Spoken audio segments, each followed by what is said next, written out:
Sahabat Suara Tapian, kami ada di Plaza Senayan City di bioskop untuk menghadiri undangan menonton film Tulang Belulang Tulang. Yang mengundang kami bertepatan salah satu pemain utamanya, David Saragi. Sebelum film ini dilayarkan di bioskop, jauh sebelumnya kami sudah pernah bincang-bincang bahwa kami sebagai jurnalis juga mengetahui banyak akademisi Batak khususnya di Jabotabek membahas soal Mangokal Holi, dan bertepatan perbincangan kami waktu itu dengan Lae David Saragi ini merespon bahwa mereka juga akan segera meliris film dari Tulang Belulang Tulang. Ada apa rupanya dalam budaya Batak soal tulang belulang ini diangkat dari makam yang sebelumnya, misalnya di TPU di kota, kemudian dipindahkan ke desanya, di mana dari jasad yang almarhumah atau almarhum itu dipindahkan ke tempat kelahirannya. Ada filosofi Batak memang sangat terhormat kalau sudah dimakamkan di Dolok-Dolok Natibo.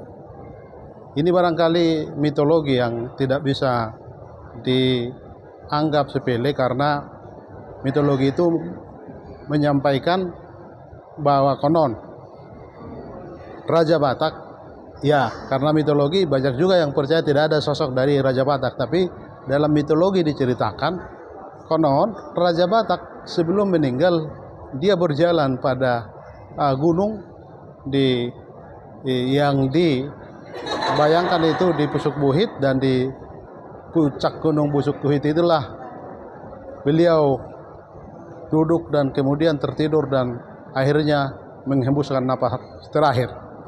Itulah terhormat meninggal.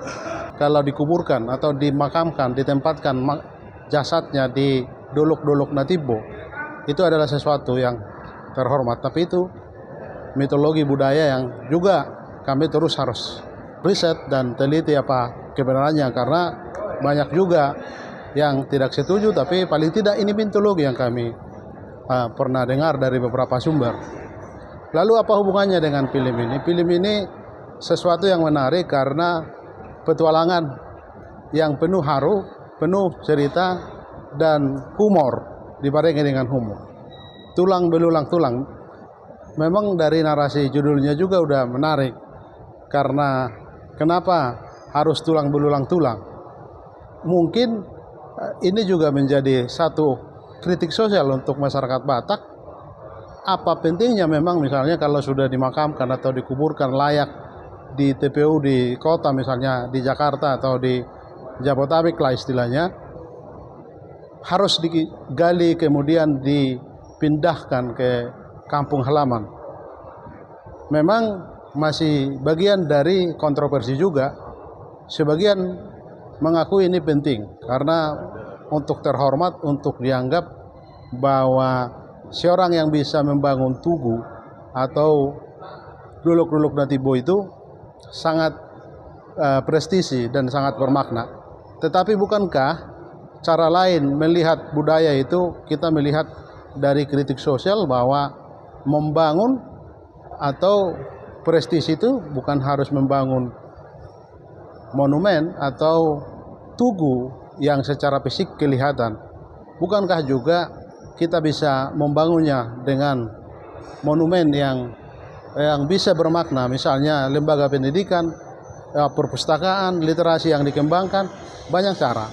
Tapi ini paling tidak kita bersemangat karena film-film Batak akhir-akhir ini lumayan banyak. Sebenarnya kemarin kami ingin juga meresensi satu film, tapi menurut kami film itu terlalu banyak diranjang, jadi tidak enak untuk diresensi. Maka film ini kami bayangkan kami akan tonton nanti dan wawancara beberapa mereka yang membintangi film ini. Tentu tunggu dari Suara Tapian apa yang kami bisa respon dari penonton film ini. Terima kasih.